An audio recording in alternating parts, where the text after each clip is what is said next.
Ma fiancée m'a dit. Je ne te présente pas à mes amis riches. Tu es trop embarrassant. Jai répondit. Compris. Ensuite, je me suis présenté à son country club d'élite en tant que fils du propriétaire. Quand elle m'a vu serrer la main de ses amis, Victoria et moi étions ensemble depuis 3 ans, fiancés depuis 6 mois.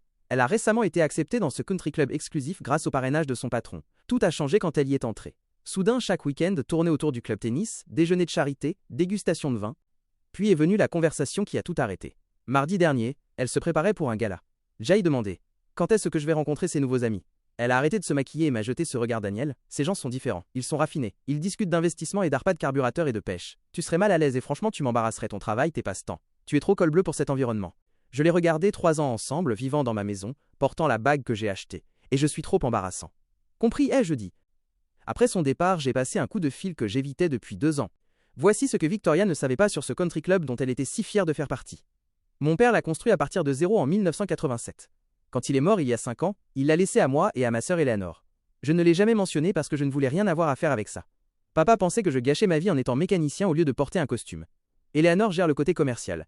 Je suis un associé passif qui signe juste des papiers 1 fois par an. Après le discours de Victoria, Jai a appelé Eleanor. Jai, besoin de visiter le club samedi. Il y a une vente aux enchères de charité. N'est ce pas? Tu NY a pas mis les pieds depuis les funérailles de papa. Est-ce que c'est à propos de cette femme que tu fréquentes? Eleanor s'occupe des approbations, d'adhésion. Elle savait exactement qui était Victoria. J'ai besoin de faire une apparition en tant que moi-même. Oh, ça va être une bonne chose. Tu veux que je m'assure que le personnel sache que tu viens? Absolument. Samedi est arrivé. Victoria est partie tôt. Jai a attendu que l'événement batte son plein puis je m'y suis rendu avec mon pick-up, celui-là même dont elle se plaignait toujours. Le personnel m'a immédiatement reconnu. Le voiturier a couru pour prendre mes clés. Le directeur général a presque perdu son sang-froid professionnel. Monsieur Fitzgerald, quel plaisir inattendu. La salle de bal était place.